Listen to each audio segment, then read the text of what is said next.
તો green corridor આ અભયારણ્ય વિસ્તારમાં સરકારને લાવવા માટે શું જરૂર પડી? આદિવાસીઓ તો અહીંયા આદિ અનાદિ કાળથી રહી છે. વિકાસ માટે બધાને જ અપેક્ષા હોય કે વિકાસ બધાનો થવો જોઈએ, પણ પર્યાવરણના ભોગે, આદિવાસીઓના ભોગે ક્યાં સુધી વિકાસ? સાચી વાત છે ને?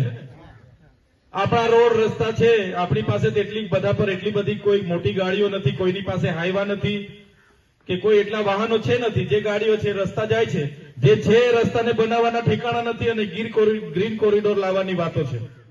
અગાઉ પણ અમે આ ગ્રીન કોરિડોર માટે જ્યારે ગ્રામ સભાની સહમતિ લેવા માટે ખાસ ગ્રામ સભાઓ બોલાવવામાં આવી. સાંભળજો મિત્રો, ગ્રામ સભાનો ઠરાવ કેમ જરૂરી છે? 1996 પેસા એક્ટ બન્યો.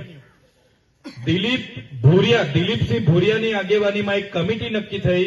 એ કમિટીએ રિપોર્ટ આપ્યો અને રિપોર્ટના આધારે કેન્દ્ર સરકાર દ્વારા 1996 એક પેસા એક્ટ બન્યો. અનુસૂચિ 5 વિસ્તાર, જે આપણો વિસ્તાર છે, એમાં આવતા ગામોમાં કોઈ પણ પ્રોજેક્ટ આવવાનો હોય, કોઈ જમીન લેવાની હોય કે લે વેચાણ કરવું હોય, કોરી નાખવી હોય, કરસર નાખવું હોય કે કોઈ પણ પંપ નાખવો હોય, હોટલ ખોલવી હોય, કોઈ પણ કરવું હોય તો પેસા એક્ટમાં ગ્રામ સભાને પરવાનગી લીધા વગર કોઈ પણ વ્યક્તિ અહીંયા જમીનમાં કોઈ પણ જાતનો પ્રોજેક્ટ નાખી શકતો નથી. આજે પેસા એક્ટ આપણે ત્યાં લાગુ છે એટલા માટે આ લોકો ગ્રામ સભામાં ઠરાવો લેવા માટે આવે છે.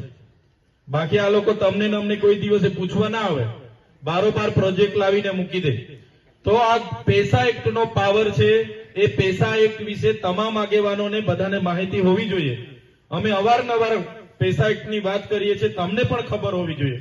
આજે આ ગ્રીન કોરિડોરનો અગાઉ પણ અમે આપણા વિસ્તારના સરપંચોએ નામંજૂર, અમને આ ગ્રીન કોરિડોર મંજૂર નથી એ પ્રકારની તમામ ગ્રામ સભાઓના આપણે 2 વાર ઠરાવો આપ્યા છે.